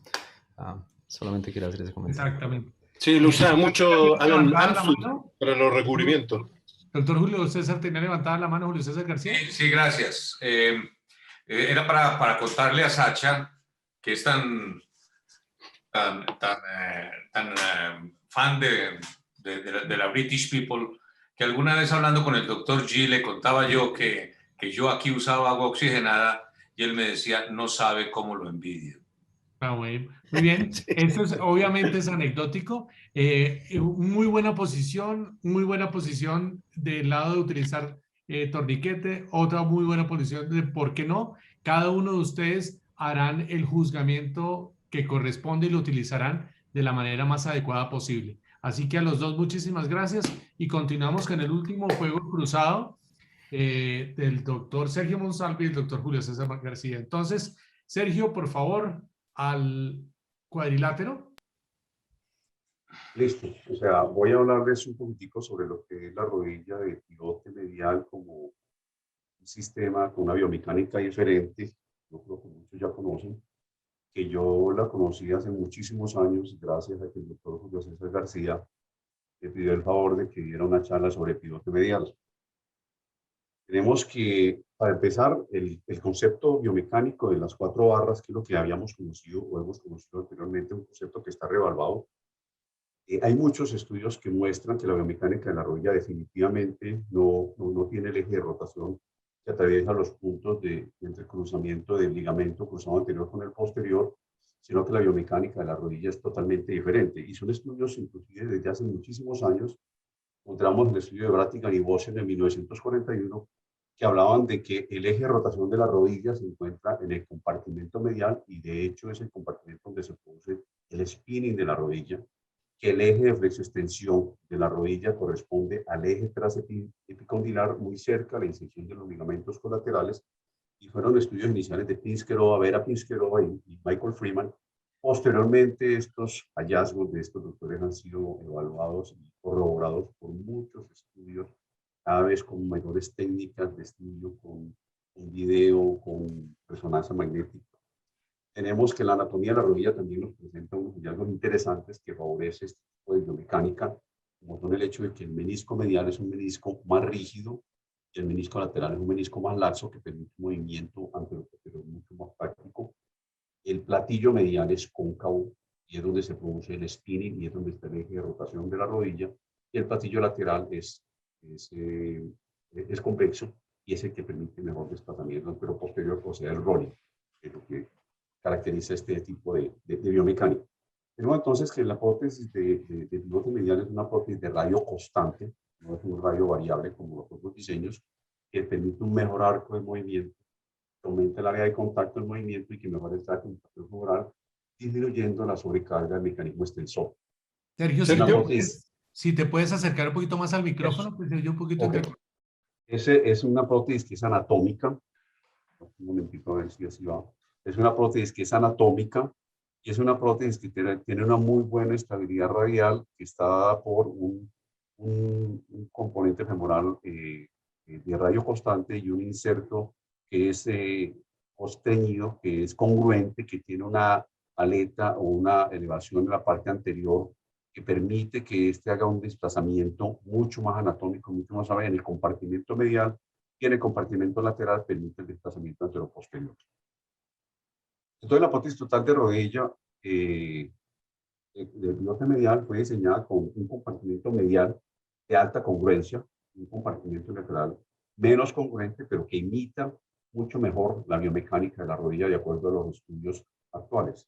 Tiene un radio constante que permite que la tensión de los ligamentos colaterales sea muy similar en flexión y en extensión y ofrece esto mucha más estabilidad a través de todo el rango de movimiento y como habíamos hablado ahorita, tiene menos estrés sobre el componente patolofemoral y sobre el mecanismo extensor. Entonces esto sería lo que vemos en una prótesis de pivote medial, lo que llamamos el ball and socket, el compartimiento medial donde se produce un movimiento de spinning y donde se produce un movimiento de rolling anteroposterior en el compartimento lateral.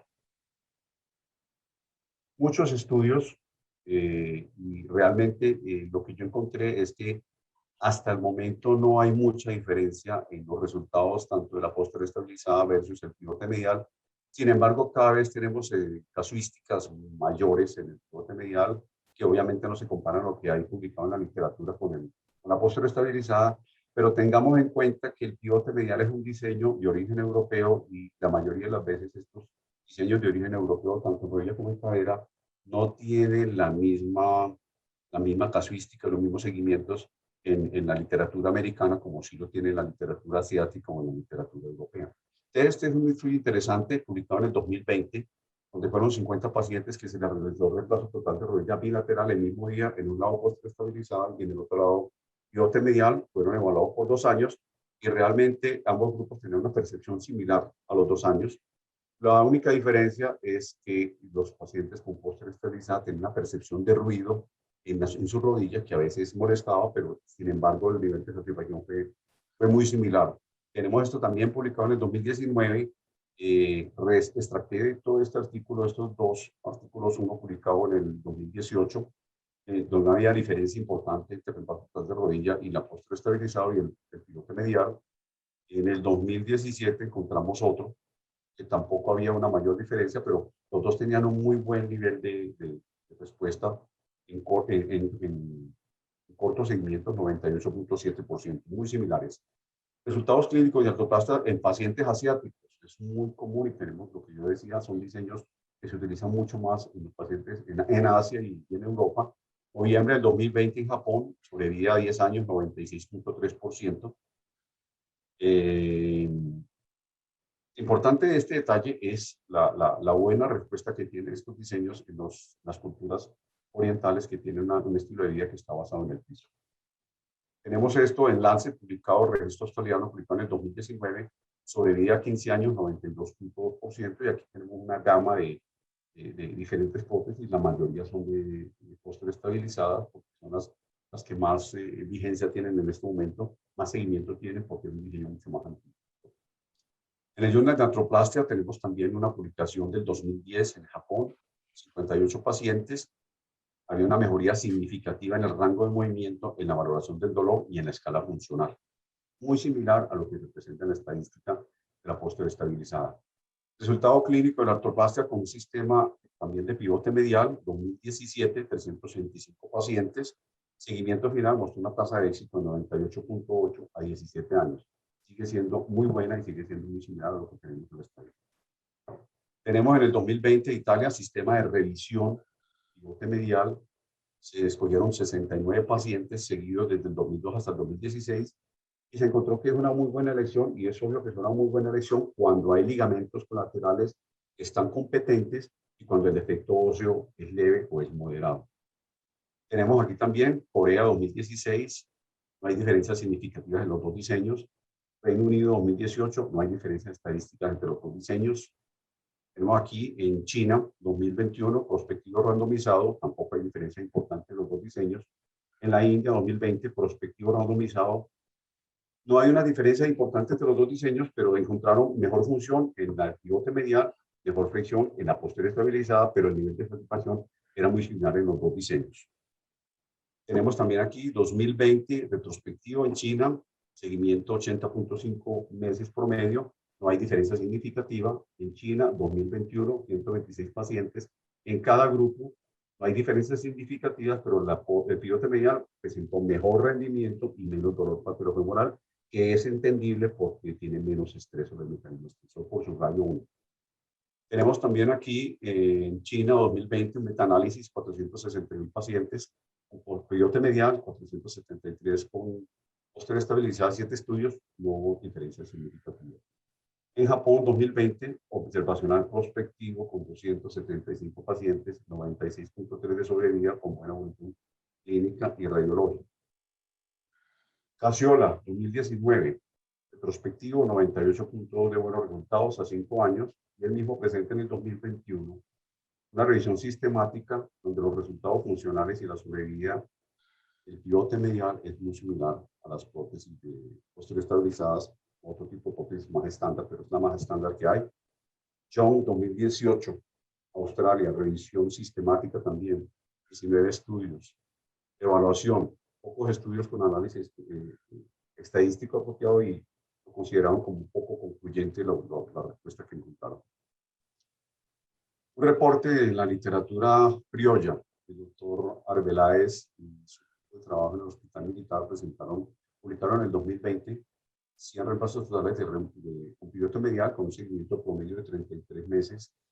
Se evaluaron y encontraron un 97% de satisfacción, solamente una revisión y fue por infección. Diciembre del 2018, Journal de rodilla encontró que el pivote medial tiene menos riesgo de fractura de los cóndilos. Es obvio porque no hace caja. El pivote medial tiene menor tiempo quirúrgico y menos tiempo de torniquete, y en parte también crece por el no hacer caja porque eso es recortando de tiempo. La posterior estabilizada presentó, aunque muy baja porcentaje, riesgos de desgaste y de fractura del poste. Esto generaría un desliz y un estrés sobre ese poste porque se presenta una rotación que es biomecánicamente normal en la rodilla, y eso estresa el poste y eso produce un debris que en los pacientes jóvenes puede llevar a mayores índices de rodamiento, y para eso falta más estudios. Y obviamente la posterior estabilizada presenta la complicación del crown patelar, que es una complicación que es totalmente inherente a este diseño y que por razones obvias no la presenta el pivote medial. De este mismo artículo extracté este otro publicado en el Journal de Artroplastia del 2018, un retrospectivo, y no hubo diferencias significativas en los arcos. Sin embargo, el pivote medial presentó mejor valoración en el Forgetting Joint Score, sobre todo en la parte de profundidad y estabilidad. Era la sensación que tenían los pacientes frente a esta prótesis. Las ventajas entonces de un pivote medial, entendiéndolo como un sistema biomecánico que se asimila mucho mejor a la biomecánica de una rodilla verdadera. Es una prótesis anatómica, es una prótesis que reproduce la cinemática en la rodilla de una manera muy confiable, es congruente, presenta muy buena estabilidad entre lo posterior y medio lateral, conserva más hueso, no hace caja, minimiza el riesgo de desgaste porque no hay estrés sobre un poste, mejora la función patelar porque hay menos estrés sobre ese mecanismo extensor. Muchas gracias. Es importante recordarles que yo en este momento no pretendo decir que el pivote medial sea muy superior a la posterior estabilizada, pero lo que sí tengo claro es que definitivamente no es inferior y no falta tiempo. Falta tiempo para que esto se demuestre. Muy bien, muchas gracias, Sergio. Ahorita hay que a ver qué nos dice el doctor Julio César García, que lo veo con cara de carnicero, y hay que mirar a ver si eventualmente le va a contradecir al doctor Blaha, que es su íntimo amigo y es uno de los creadores de esta prótesis de pivote medial. Entonces no estoy tan seguro si él va a hablar de la prótesis estabilizada posterior, y voy a grabar esta presentación y mostrársela al doctor Blaha para ver qué opina. Por favor, Navala, que... Pero espérate, que es que se me perdió la charla. Está quedando grabada, César, entonces no te preocupes, que aquí queda para la posteridad. Eso. Y si se le perdió fue porque fue demasiado contundente. No, yo no sé qué pasó, yo no sé qué pasó porque se me perdió, si aquí la tenía, ustedes la vieron, que yo la tenía lista. Qué mal argumento, ¿eh? Qué mal momento. Dame un segundito, ya voy, tranquilos. Sin estrés. En PowerPoint, en recientes. Ay, no, pero aquí la tengo, pero no sé por qué no abre. Debe estar en el basurero a lo mejor. No, aquí la tengo, hombre, pero no quiere abrir. Ustedes me la bloquearon. No, está viruseado ese computador. Ya abrió, ya me están viendo, ¿cierto? Sí, le estamos viendo. Muy bien, listo. Tenemos problemas, pero bueno. Entonces quiero primero que todo empezar agradeciéndole a Julio César, mi tocayo, el que me haya invitado a este provocativo evento académico. Ay, corra pues, eso ahora sí. Dice Roberto Oliveto que llame a la Sol, ella te puede ayudar. Bueno, con esta frase lo único que hago es parafrasear a mi buen amigo el doctor Blaha, como bien decía César ahora, y creo que su objetivo es loable. Pero no estamos viendo la presentación. ¿Perdón? Julio. No estamos No viendo vemos nada, tienes que compartir. Espérate, a ver, ¿y cómo hago para compartir con alegría? No, si vas a ver tú solo. Abajo, pues, hombre. Sí, espérate un segundito, ya voy. Pero es que abrió, pero... Sol, ¿está por ahí, Sol? No está, ese es el problema. Que alguien que le ayude a este niño. Yo creo que ahora sí. Entonces, compartir pero si comparto, aquí está, a ver, no. A ver, pero ¿por qué aquí está? ¿Ahora sí? No. Todavía no. Ay, Dios mío. A ver, no compartir y marca tu desktop compartir, completo. ya, ahora sí. Ahora sí. Al fin. Bueno, lento pero inseguro. Entonces, voy a devolver aquí a ver cómo me devuelvo. Entonces, otra vez, vuelvo a empezar, por favor, no me lo incluya en el tiempo. Vuelvo a empezar diciendo que muchas gracias al doctor Julio César y que con esta frase lo único que hago es parafrasear al doctor Blaha, y creo que su objetivo es loable, pero digamos en justicia también que todos los diseños de alguna manera buscan lo mismo. Y aceptemos, como lo dijo ahorita Sergio, que se ha trabajado mucho en lo que es la cinemática normal de la rodilla y en la determinación de lo que se considera cinemática normal de la rodilla, teniendo en cuenta que estos tres aspectos son fundamentales para ellos, cuáles son la anatomía, la geometría de la superficie articular, los músculos y los ligamentos. Y para eso se han empleado muchos y diferentes métodos, pero desafortunadamente han llegado a revelar diferentes patrones cinemáticos y a concluir que no hay unanimidad en la descripción de lo que se considera la cinemática normal de la rodilla. Y es tal vez por eso que encontramos estos resultados tan divergentes, por ejemplo, en el desplazamiento del cóndilo medial, en el desplazamiento anteroposterior del cóndilo lateral, que hay menos dispersión en estos datos, en la rotación de la tibia sin carga y en la rotación de la tibia con carga. En este artículo aparecido hace unos 2 años, se afirma que el desplazamiento posterior es apenas mínimo y se ve muy bien en la curva de arriba, donde se ve que entre los 0 y los 90 grados hay muy poco desplazamiento del cóndilo medial. Mientras que otros aceptan un mayor desplazamiento en el mismo rango de movimiento, que estaría más de acuerdo con que esto no es un pivote, porque el pivote tiene otra definición mecánica, sino que es más bien una zona en la que se está moviendo el cóndilo medial. En resumen, si no sabemos cuál es la cinemática normal de la rodilla, nuestro patrón cinemático de comparación y nuestra aproximación puede estar errada. Y volvamos a los elementos básicos de la cinemática de la rodilla, y que definitivamente todos muy importantes, pero todos se alteran con la aplicación de un reemplazo total.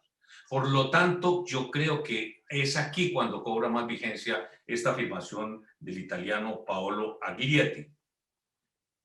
Entonces, como creo que se está aceptando cada vez más, no es la cinemática de la rodilla lo que tenemos que explorar, sino la cinemática de la rodilla que tiene aplicado determinado diseño.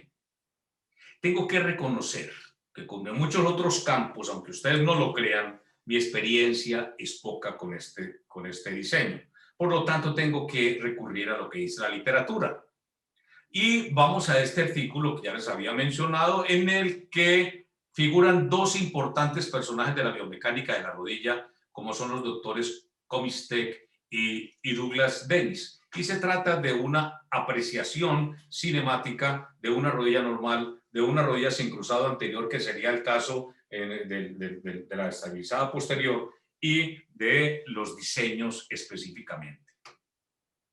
Afirman, ojo con esto, afirman que no se pudo establecer y que no se ha podido establecer una correlación entre la cinemática de la rodilla implantada y el desenlace clínico de esa prótesis. Y yo agregaría, en caso de consensuarse, se podría hablar genéricamente de estos diseños, es decir, cuál es la influencia de las diferentes marcas de prótesis que hay en el mundo. Todas son iguales, solamente porque son estabilizadas posteriores o solamente porque utilizan pivote medial, o hay otros elementos que establecen alguna diferenciación entre ellas.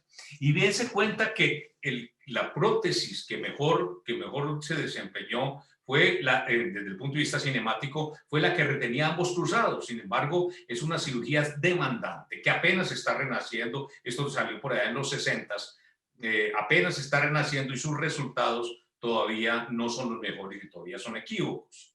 A la retención del cruzado posterior fue la que peor le fue, con patrones cinemáticos muy alterados, y sin embargo a 10 años no tiene ninguna diferencia significativa con la estabilizada posterior. La estabilizada posterior, hablo muy poquita de ellas, afirman que es una de las más empleadas, que no es deseable que el poste engrane temprano en la flexión, que ahorita los postes están siendo un poquito más delgados para permitir mejor ese movimiento, y no hacen consideraciones clínicas al respecto. Y dicen que la de pivote tibial, como lo dijo ahorita Sergio, es muy estable en el plano entero posterior y que la cinemática observada coincide con lo planeado. Pero cuando hacen referencia a los desempeños clínicos, como lo mostró Sergio, con algunos de los artículos, porque hay muchos de esos artículos ahí que son muy mentirosos, el desempeño clínico fue similar, excepto en las prótesis que retienen ambos cruzados, y llegan a la conclusión, como en la mayoría de los artículos, que se necesitan más estudios de tatí, patatí, patatá. Entonces parece que en la cinemática no vamos a encontrar implícito algún nivel de superioridad de una prótesis con respecto a la otra. Entonces vamos a hablar de resultados clínicos, busquemos resultados clínicos, y entonces vamos con este artículo que acaba de presentar como referencia el doctor Sergio Monsalve, y es hecho por el doctor David Backstein, quien reemplazó a nuestro querido amigo Alan Gross en la jefatura del Mount Sinai de Toronto, y compara, como lo dijo bien Sergio, 76 pivotes mediales con 88 estabilizadas posteriores. El seguimiento de todo este artículo tan referenciado, no solamente por Sergio, sino por muchos otros artículos, fue de un año, y comparó, como lo dijo, el rango de movimiento, el Forgotten Joint Score y las radiografías. Y encontró mejores resultados, claro, con el pivote medial, simplemente porque el Forgotten Joint Score fue superior. Pero perdió 14 pacientes a las 6 semanas. A los 6 meses perdió otros 41. Y al año perdió otros 39, para un total de pérdida de 94 pacientes en una muestra de 164 pacientes. sin comentarios. Y lo peor es que muchos estudios que nos acaba de mostrar Sergio son de este nivel, son de esta categoría en la que hay una cantidad de errores metodológicos que nos hacen pensar igual. Y este es el ejemplo de eso que también le acaba de mostrar Sergio. Había tanta heterogeneidad. Los análisis eran tan deficientes que ellos suspendieron y dijeron, y lo reconocen, no pudimos llegar a ninguna otra conclusión. Entonces aparecen estos otros australianos que tienen mejor suerte y en vez de 19 ya tienen 21. La cosa mejoró fuertemente. ¿Y qué hicieron? Aplicaron todas estas escalas funcionales, que no todas sirven para lo mismo, que muchas de ellas tienen efecto techo muy alto. El mismo Oxford ya le están cuestionando mucho el efecto techo que tiene y por eso se está buscando el Forgotten Knee Score. El WOMAC, que no es una evaluación de desempeño protésico, sino que es más bien un desempeño de artrosis. No encontraron diferencias significativas. Efecto que el Forgotten Joint Score fue mejor en la pivote medial. Pero esa diferencia que fue clínicamente significativa no alcanzó otro concepto que se llama el Minimal Clinically Important Difference, que tiene que ser por encima de 14. Esta llegó a 13.5. Y eso hace que esos resultados sean dudosos. Además, cayeron en el error que se cae siempre que se hacen estas comparaciones, y es que tienen una prótesis que es pivote medial 1, pero lo comparan con una gran variedad de prótesis estabilizadas posterior, incluido hasta unicompartimentales. Entonces, esa heterogeneidad tan grande no permite llegar a conclusiones satisfactorias. Entonces, parece pues que los resultados clínicos por aquí tampoco está la cosa.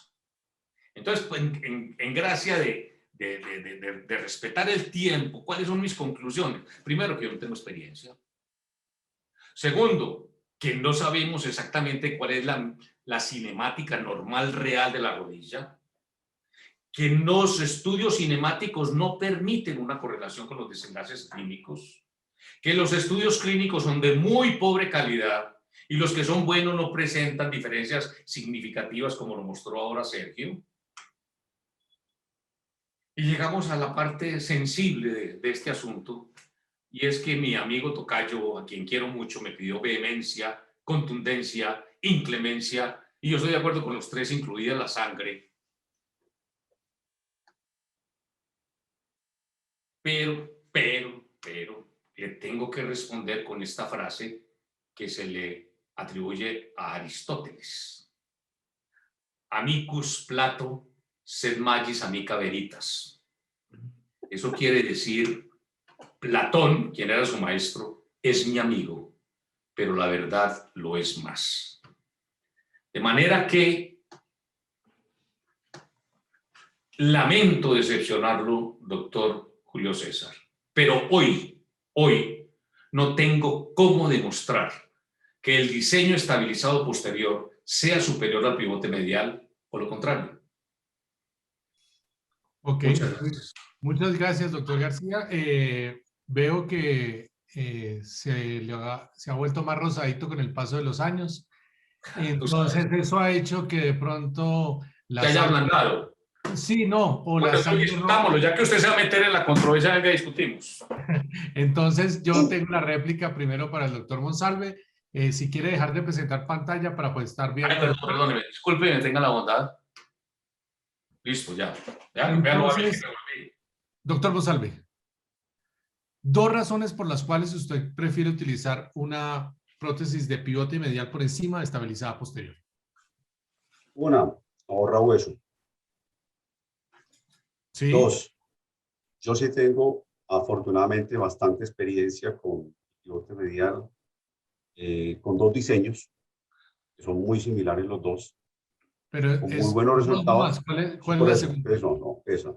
Pero lo que pasa es que, lo que te quiero decir es que el resultado funcional es bueno. y estamos adelantando en este momento precisamente un trabajo, no tengo cómo pues, presentar en este momento estadística, pero lo estamos adelantando. Tienen instrumentales técnicamente sencillos. Y lo digo por una sencilla razón, porque alguna vez en una conversación con alguien hablamos del sistema del pivote medial y la respuesta que me dio fue, pero es que es una prótesis demasiado sencilla. ¿Quién dijo que una prótesis para ser buena tiene que ser complicada? Perfecto. 2 palabras, doctor Julio César García, en donde usted pueda decir si de pronto ya en el baúl de los recuerdos habla de la prótesis estabilizada posterior como si fuera algo mejor que el pivote medial.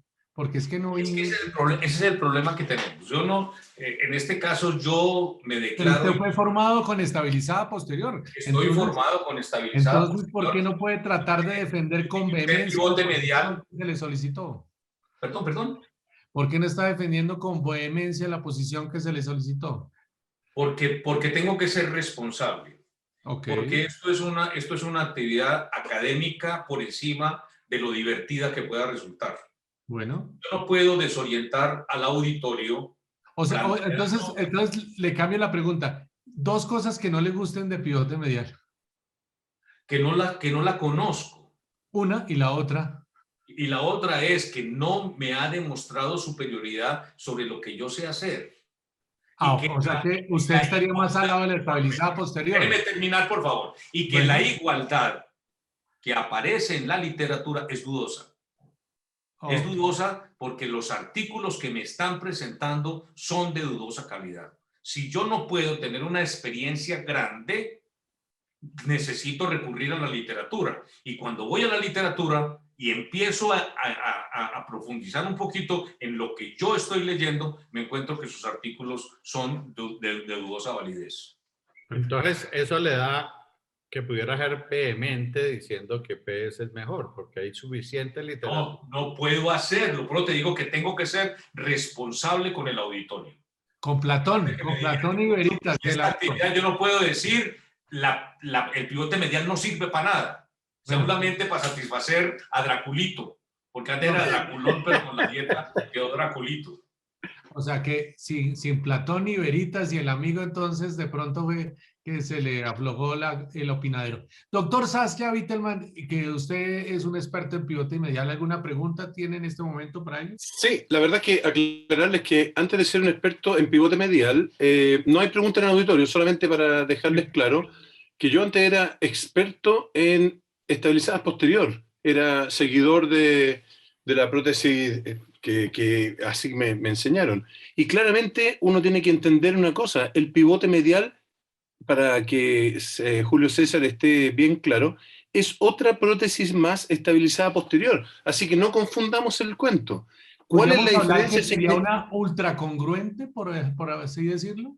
Es una ultracongruente medial con un platillo menos ultracongruente lateral. Por lo tanto, no entra en la categoría de ultracongruente. Pero ojo con esto, porque Julio César García lo dijo en su charla, pero se le olvidó, o parece que lo leíste, pero no lo entendiste. Claramente, los estudios de Douglas y los estudios de Scott Banks demuestran que cuando tú quieres reproducir algún tipo de cinemática, y yo coincido contigo, que es muy raro el que uno pueda entender cuál es la cinemática, pero tratar de reproducir la cinemática con una prótesis estabilizada posterior, todos los estudios dicen que tiene movimiento anterior patológico, a diferencia del mismo estudio que tú mostraste ahí con el pivotaje medial. El pivotaje medial te asegura lo que tú crees que es tu cinemática. Y es por eso, una diapositiva que le faltó a mi querido amigo Sergio, es que porque en este minuto 2021 existen 6 prótesis medial pivot en el mercado. No es marketing, es porque uno está prediciendo cuál es la mecánica que yo quiero para mis rodillas. Yo lo pensé que lo tenía con la estabilizada posterior, me lo demostraron todos que no era, y cuando uno empieza a ver los problemas de la estabilizada posterior, está claro, no es que yo sea malo poniéndolo. Pero la diferencia es la siguiente, y vamos por partes. Vamos primero con Sergio Monsalve y posteriormente con el doctor García. A ver, lo que está diciendo Sacha tiene sentido. Lo que pasa es que cuando uno empieza a creer en un diseño biomecánico, en un principio biomecánico, obviamente se va, digamos que apasionando con una prótesis, con un diseño, y cuando empieza a obtener buenos resultados, Y probablemente si yo comparo los resultados que tengo del pivote medial con las prótesis que yo hacía antes, posteriormente estabilizadas, probablemente no haya una diferencia importante, pero me siento en este momento más cómodo trabajando con el pivote medial porque me parece una prótesis más agradable, más amigable. Eso es lo que me parece a mí. Y lo que dice Hacha es que cuando uno compare lo que decía ahorita el doctor García, es cometer el error de comparar cosas que a veces no son comparables. Hay estudios que biomecánicamente dicen muy claramente que el pivote medial es una posterior estabilizada, pero está posterior estabilizada no por un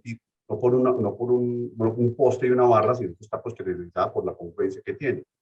Y es el mismo error que se comete cuando tratan de comparar o de enfrentar cualquier diseño, llámese pivote medial, llámese cruzado retenido, llámese posterior estabilizado con un platillo móvil. Cuando están descritos más de 300 platillos móviles con biomecánicas completamente diferentes. A ver, doctor García, su respuesta, si es que usted quiere defender una posición simplemente que no tiene experiencia con pivote medial porque no las pone porque le da todavía miedo. Bueno, ahorita le contesto a usted. No digo que es que déjense venir día uno que para todos hay. Sí, no, es que a mí me pidieron sangre y eso es libreteado y no veo nada. Es que... María, no sigan con la sangre. Ha sido tan exámico para toda esta gente. Johal, desde hace muchos años, describió que dentro de su percepción de la cinemática normal de la rodilla, la flexión comienza con un desplazamiento anterior del cóndilo medial de 1.7 milímetros. Dudo que Jean Víctor opine igual que tú. Déjeme hablar, que yo lo deje hablar a usted. De manera que establecer que eso es patológico es poco menos que aventurado. O sea que eso es estadística, digamos, evidencia tipo 4, porque le da la sensación al doctor que mencionó. No, lo que pasa es que no se ha establecido eso. Y no solamente Johal, sino en los cuadros que yo les presenté, que veo que no fueron capaces de entenderlo y no me extraña. Hay varias curvas que comienzan la flexión con un desplazamiento anterior de la rodilla. Eso es una cosa. Pero usted mismo dijo que el pivote medial... No, yo lo que dije es que no sabemos cuál es la cinemática normal de la rodilla a rajatabla y que esa es la que vamos a imitar. Okay. Entonces, la otra cosa es que esto no se puede volver una conversación de a vos te gusta el sancocho y a mí me gustan los frijoles. Si yo voy a definir dentro de este panel y tengo detrás de mí una cantidad de gente que hay fisioterapistas, que hay fellows, que hay residentes y que hay inclusive ortopedistas. Y voy a definir y decirles para satisfacer los ánimos vampirescos del doctor de mi tocayo, que lo quiero mucho, del doctor Julio César. Voy a decir que la estabilizada posterior, ya saben a qué me refiero, es tan famosa que ya saben a qué me refiero, que es la más utilizada en el mundo, entre otras cosas, y yo no sé por qué deberíamos comer pasto que todas las vacas lo comen, que la estabilizada posterior es mejor que el pivote medial. Yo no puedo decir eso, que fue para lo que me contrataron aquí hoy. Bueno, señor. Entonces, yo encuentro una razón ya lo dijo. sistemática, si encuentro los estudios que lo hagan, si encuentro una razón de mejor desempeño de la estabilizada posterior, aquí me hago matar. Pero no lo hay. Pero hay una pregunta, y es una pregunta que se hace mucha gente del auditorio también, ¿y no será también que le falta una casa ortopédica más contundente para poderla poner? ¿A quién? ¿A mí o al público? A ustedes dos. No. Yo, ¿Cuáles dos? Usted sabe cuál es la marca que más me gusta y está respaldada por muchos. No, pero es que ya nos mencionaba Sacha Wittelman. Pero no se trata de prótesis ya de pivote medial. Me está rebajando mi nivel, diciendo que mi problema es simplemente comercial y que como no me llevan a Panamá, entonces no les pongo su prótesis. Esa no es la razón. La razón es que, como les mostré, no hay una evidencia científica de la que yo me pueda asir para poder sostener que un diseño es mejor que otro. Última intervención, doctor Monsalve, y ya estamos suficientemente No es una pasados. intervención, es una pregunta, y es una pregunta para César y para Julio Palacio. ¿Cuántos pivotes mediales han puesto? Yo no creo en la prótesis de pivote medial y por eso no la pongo. Pero Y está la Julio, controversia que es hay. que no, te lo digo porque yo sé, yo Eh, tengo claro que no les gusta, no, pero eso no yo califica, eso no yo los te califica para respondo. descalificarla. Yo te No, respondo. para nada, para nada. Yo sí coloqué pivote medial, no en pacientes míos, sino en pacientes de otro colega que le gustaba, y era lo que él, es decir, lo que él quería que se pusiera. Y tengo entendido que hay un porcentaje alto, no son pacientes que han revisado de pivote medial. No puedo decir absolutamente nada más, pero no fueron hechos los seguimientos por mí, lo reconozco totalmente porque no eran pacientes míos. Pero personalmente creo que no hay nada, como lo dice Julio, que demuestre que el pivote medial sea mejor que una posteroestabilizada. La posteroestabilizada es una prótesis que lleva muchísimos más años en el mercado, siendo, creo yo, que es el estándar de oro, si lo queremos decir así, que es algo que podemos. No estoy diciendo que el pivote medial funcione o no funcione. Estoy de acuerdo con Julio en que muchos de los estudios que hay hoy en la literatura de pivote medial son estudios a muy corto plazo que no pueden decir que haya un beneficio sobre la posteroestabilizada. Y algo que decía Sacha ahora, de que ya hay 7 prótesis de pivote medial en 7 empresas, eso es marketing 100%, porque todas las empresas necesitan recuperar el mercado perdido que de pronto se están yendo con personas que están haciendo pivote medial y quieren tener todos los clientes en una misma casa. Entonces sí creo que eso sea marketing. No es que hayan demostrado que sea mejor que las posteroestabilizadas. Ni Bueno, tampoco han demostrado que sea inferior. Exactamente. Yo creería que este es el objetivo y yo creo que uno de los objetivos era esta controversia, posiciones de un lado, posiciones del otro, y uno le deja al auditorio la opción de tomar una determinación con respecto a las grandes personas que dieron sus argumentos esta noche. Uno de los objetivos que me parecía importante, que fueron un poco tímidos al comienzo con Adolfo y con Carlos, posteriormente fueron un poco más abiertos con Hernán y con Germán. Ya se abrió un poco más la controversia. Le agradecemos a los 2 representantes antioqueños que nos dieron su percepción en un tema que es controvertido. La daga está por ahí pendiente, así que mil gracias a todos. Muchas gracias al doctor Julio Palacio, muchas gracias a Inbanaco por este espacio y por esta controversia interesante para todos. Muchas gracias por la invitación, muy querido. Muchas Gracias gracias a a todos. Muchas gracias por la invitación. Amigos, que estén bien. Buenas noches. A todos, Excelente. gracias Adiós. por la participación, y de verdad que Inbanaco, Clínica Inbanaco, Grupo Quirón Salud, les agradece su presencia y haber participado, haber aceptado esto así, sin ninguna ningún deseo de no participar. Entonces, muchísimas gracias a todos. Muchas gracias. Gracias y buenas noches. Chao. Chao, que estén bien. Abrazos.